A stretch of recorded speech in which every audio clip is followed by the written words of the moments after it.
लगी। उसने कहा कि एक शख्स का इंतकाल हो गया। तो वो जब उसको दफन करने लगे जनाजा पढ़ के, तो एक आदमी ने उसकी चारपाई पकड़ ली। उसने कहा इसने मेरा 45 लाख रुपया देना है, पहले पैसे दोगे फिर दफन करने दूंगा। पैसे दे दो दफन कर दो। दूर से पकड़ी, अब रश है, 3 बेटे भी थे तो जायदाद भी थी, सारा कुछ था।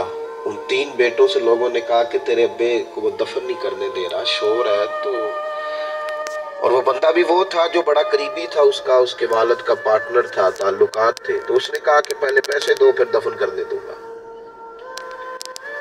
अब वो 3 बेटे कहने लगे किधर से पैसे दे, 45 लाख ही कह दिया है, हमें तो अब्बा ने कोई नहीं बताया, हालांकि जायदादें हैं, मकान है, सारा कुछ है, तो भाई हम किधर से दे। चलो 2-4 लाख की ठीक है, वो थोड़ा सा करे नरम रवैये को तो हम करते हैं, शोर तो है, लेकिन किधर से दे 45 लाख। जब बात बहुत तेज हो गई, शोर हो गया, वो इंसान मजनून बन के उसने चारपाई थामी हुई है, कहता नहीं पहले पैसे दोगे फिर दफन करने दूंगा।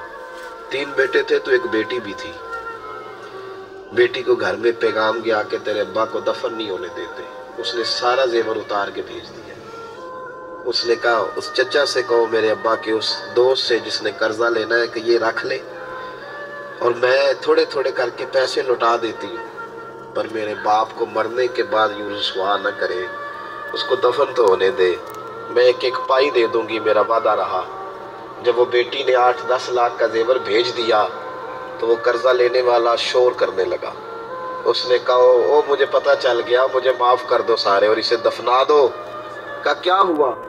तो वो कहने लगा मैंने इससे 45 लाख लेना नहीं था, मैंने देना था। तो मैं गौर कर रहा था कि अगर तो मैंने ऐलान कर दिया ना कि 45 लाख मैंने देना है तो 110 निकल आएंगे वारस कि मुझे भी दो मुझे भी दो। तो मैंने ये रवैया इसलिए इख्तियार किया है कि मैं देखो इसका असल वारस है कौन।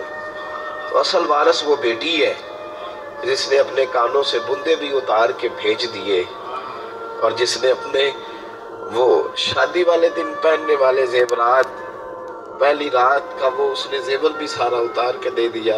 उसने कहा कि बाप का कफन न मैला हो जाए। तो असल वारस भी बच्ची है।